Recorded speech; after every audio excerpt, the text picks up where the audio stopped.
Hi everyone, this is Evo, and we are going to be exploring a little bit of the new Promptcraft guidebook. Hi, this is Evo. Great to see you all. I am going to be sharing with you today a little bit of something I'm very excited to bring to you, which is the new ebook and paperback of the Promptcraft guidebook. So this particular project is a labor of love that I've been working on for the past few years. I began testing AI and what we call generative media tools now in, let's say, almost 20 years ago, 17 years ago. I wrote a series of stories back in 2005 about our relationships with AI. And in that process, I began testing these ideas about what it's like to create in these spaces where we might be generating in real time, where we might be imagining what types of worlds might work. So I'm going to take you through just a little bit of what we talk about in the workshops. And this is just an intro guide. But we're also going to look at a little bit of what we do in the actual book. So again, my name is Evo Haining. I am an author. This is my 7th book. However, it is the first book that's out on Kindle. And this is what we're looking at right now is the paperback version, which is in square format. The ebook on Kindle is in a landscape format, but offers pretty much the same information. The paperback has 14 extra pages, and mostly from reasonably recent experiments in platforms such as the one you're seeing in the background, which is called simulacra.io. So in the book, I talk about somewhere between 15 and 20 different generative media tools, how to use them, where you might want to experiment with them, and how those might fit into your strategies together. Now, I know many of you do different types of collaborative work. You might be thinking about what this looks like in terms of your collaboration or workflow. You might be thinking about creative play or how you can get into some of these ideas in places like simulacra.io, where you can go in and play and create from a new space. Now, what we're looking at right now, Simulacra, there's the URL for you to try that out. It's in beta.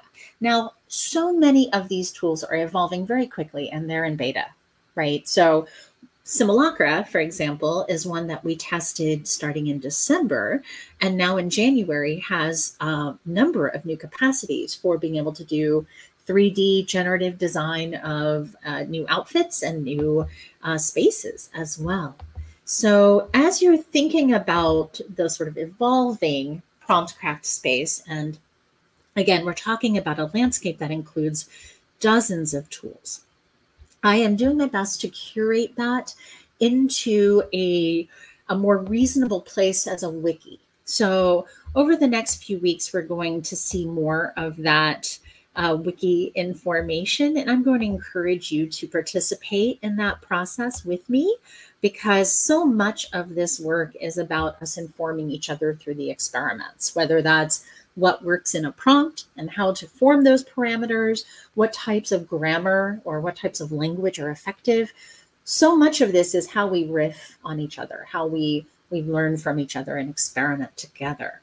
So whether you're trying to think about storytelling and world building and the sort of early stage concept development ideas like this, certainly there are dozens of tools out there to try. So I'm going to do my best to help guide you through the more advanced tools. And we're going to talk through a few of those in the Advanced Topics workshop. Now, this video today is going to be just a short precursor to the longer Advanced Topics workshop. And I apologize, but I'm going to break that up into sections, because what I'm finding is that we have a capacity to experiment that becomes full. After a period of time, we just can't take in any more information. So what I'm going to do over the next few days and weeks is create a series of short videos, mostly under 15 minutes, and many of them under a minute. Those are designed to help you really get your hands on a tool, try it out, and see how it works. I posted one of those to my YouTube already of a tool called copy.ai.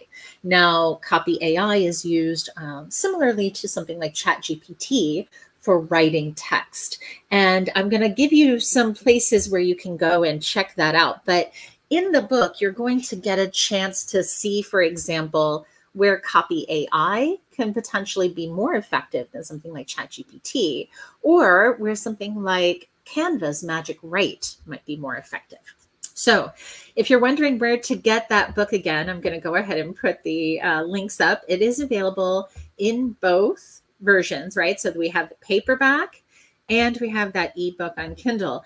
The ebook is, I believe, 118 pages. The paperback is 132. And what I'm going to be doing over the next few weeks is adding more pages. So the next version is likely to be expanded another 12 pages. So you can pick up either of those versions. There is going to also be more of an analog notebook coming for those of you who like to take physical notes of what's working for you, whether those are the language or the seeds, all of those types of things. So I just want to encourage you, let me know what's working for you and what types of materials you're looking for. If you're trying to do a training program or bring something into your community, I can work with you to design the right type of training modules. But I want to make sure that the materials match your needs. So if you're thinking about, let's do a workshop together, let's do a training for my whole team, or can my whole creative production group come together and work with you? Yes, all of those are available to you. You can go to my website, which is evo.ist, and not just sign up for the workshops. And I'm going to be putting up a few more dates for workshops soon. But you can also have a space specifically to figure out whether it's an event. Maybe you want to do a special consultation. Maybe you want to bring your whole team over here to Realitycraft. I have space for about 15 people. So you are welcome. You are welcome to bring your whole team here and we can collaborate and do some group activities, or I can come to you and we can do something together as a brown bag lunch or as a half day. I also work with other teams that offer 2-day training. So I've been collaborating with the great folks at Metaverse Workshop, Julian Reyes over there, and he's doing some fantastic work in forming a 2-day workshop for the world builders. And this advanced topics course and the world building work is going to be rolled into a second book. So I just want to prep you. This book goes into the starting places for world building. And then there's a couple of tools I am absolutely going to recommend you try out. These are tools that we're going to cover in some of the other videos coming up soon. So scenario.gg, for those of you who are making games or are trying to build a 3D world. This is where you would go, for example, after you do your first concept development, maybe in a tool like Stable Diffusion or DALL-E, Midjourney, whatever you prefer. What you do here in Scenario is you can train your own models and then make game gems or characters or backgrounds based on that. So you are really building your own world the way you see fit. And it's one step removed at that stage from the sort of diffusion model that Midjourney, Stable Diffusion, DALL-E, those groups typically are working with what is known as LLMs, or there's a I don't want to get too technical in this video, but most image generators that are being commonly discussed out there are of a form that we would call a diffusion model. And that works in a way that has obviously created some confusion and some conflict and some questions, some real challenges around whether these are fair use, how attribution needs to be handled. And so I do tackle those ideas in the book. For example, offering a few templates of ways that you can deal with attribution. For example, those great cats that I did, those are using that tool scenario.gg. So I love these little crystal cats. They're really fun. And I obviously had a lot of fun doing these kinds of playful character design projects with them, right? So as I was exploring, I really needed to sort of create a visual language that was unique to those characters.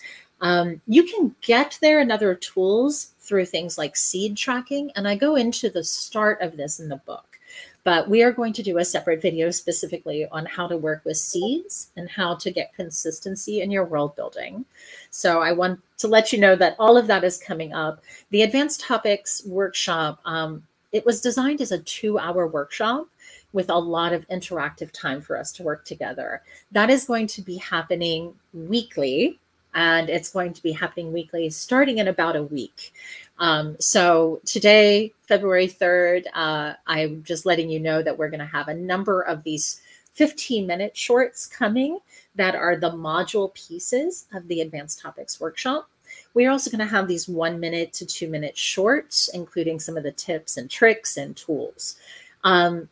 The next stage is sharing from some of the tool makers and tool creators. So I am going to be offering some time where we're going to bring in interviews from some of these tool creators. And that's not just the ones that you've heard about, but some of the ones that I cover in the book specifically. And I'm not going to go in too much detail around that right now, but there will be future videos specifically focused, not just on the sort of getting started or these, where do I go to work, but we're going to dig deeper into why do these tools work effectively for solving specific challenges. So use cases and all of that. If you're looking for the paperback again, it's on Amazon. It's pretty easy to find.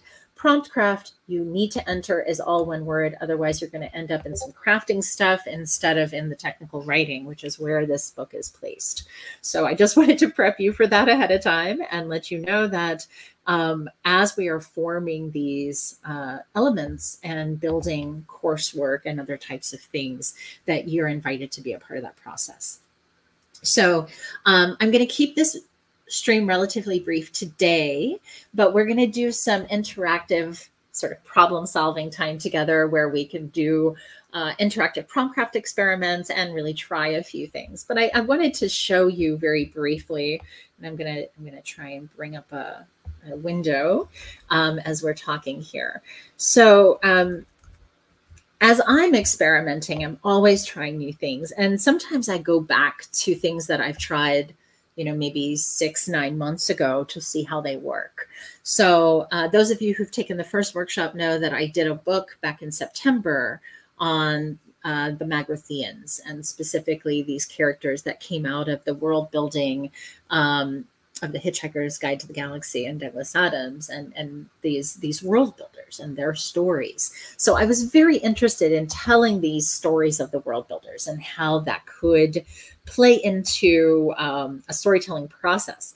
Now, what I found when I was working on that was that when you are creating a certain type of character, you need to create a language for it. And that language and how you decide to manage that is really important. So I'm going to pull myself out of stream now. And specifically, we're going to bring up, if it lets me, the Discord window.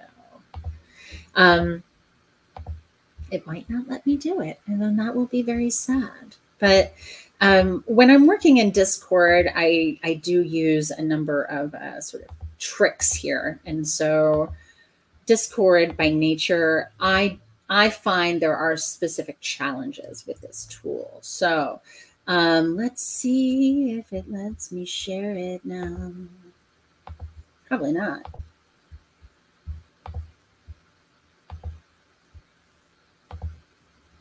Yeah, right. There's a family of kittens. All right, so when I'm creating characters, sometimes I'm looking to create a consistent visual language. In order to do that, I need to be able to use the same words over a period of time. When I'm creating that visual language, I am tracking the words that work, but it's often things that are not words, it's emoji. So I wanted to show you a very specific example, because this example here, and this is my conversation just with the Midjourney bot, is a prompt that is all emoji. And the more I work with emoji prompts, the more I find some really fascinating dynamics that are happening here. You might need to try different versions or different generators. Not all generators work with emoji, but the Midjourney bot in particular, and I'm going to do this really quick for you so you can see this, because I find that there's a different sort of creative play that happens when I put in many prompts. It does something that is both more abstract, but also more representational at the same time. So I'm giving it some emoji that are not sort of standard. And then I'm also giving it like things that I've used before that I know are good. So crystal ball, for example.